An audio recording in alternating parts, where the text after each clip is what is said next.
Hi everyone, in today's video what I'm going to be showing you is how to join an event.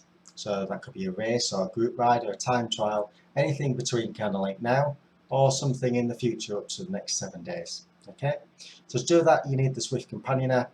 Download that onto your phone now. You'll find that's really handy to plan your rides in the future, or something to use whilst you're riding as well, so that's quite handy to see what's coming up on the map or other things like that.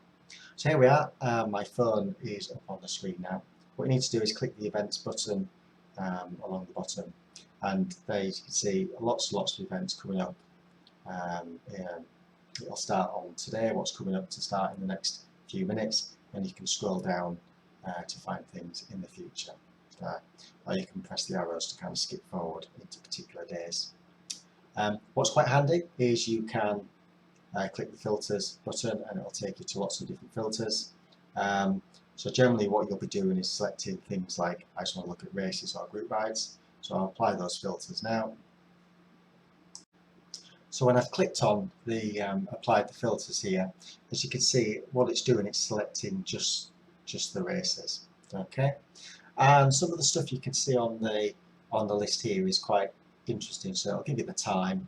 It kind of gives you what the distance is. If it's like the top one there is 12 laps of the Crit City course, or it's 1 lap, 2 laps, or a particular distance. If it's like a group ride or something like that. What you can then do is also see on the right hand side the categories there. So this top one we Kiss, and the endurance has got different categories for B, C and D. There's different groups there, and overall there's 68 people signed up for that one. So that's at 9 o'clock tomorrow. So what you can do is you can click through into that one. It opens up a bit more information. But again, it kind of goes through what you saw on the screen before. It kind of tells you what sort of bikes are allowed. There it's going to give you the Zwift safety bike for everyone. Gives you a bit of a description there and a picture of the route. And then you get down to the different categories here that you can join.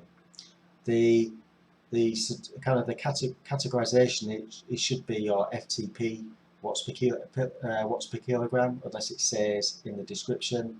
So in here what you can do is you can kind of make an educated guess at which one you would go to based on your watts per kilogram. Sometimes though, some of the group rides, it is kind of the suggested pace of that group ride as well. So obviously if it's a really long race or a really long group ride, you're probably not going to be pushing towards the top of your FTP all the time. But it kind of gives you an indication. I think probably based on experience you'll get used to what you want to do. There's also some other information there. It says it's double draft and things like that. Some events you can unlock special jerseys and things like that, so it kind of will say that in there.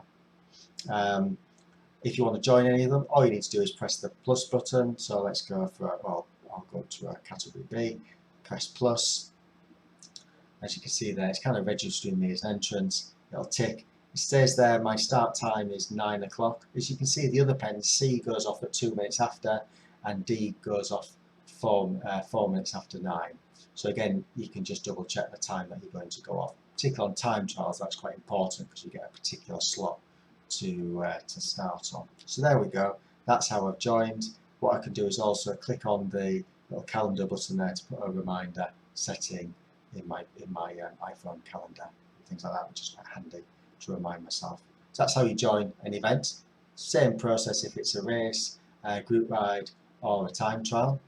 And what you're able to do then is if you go onto your home page, it'll tell you kind of your next booked event that you've got there.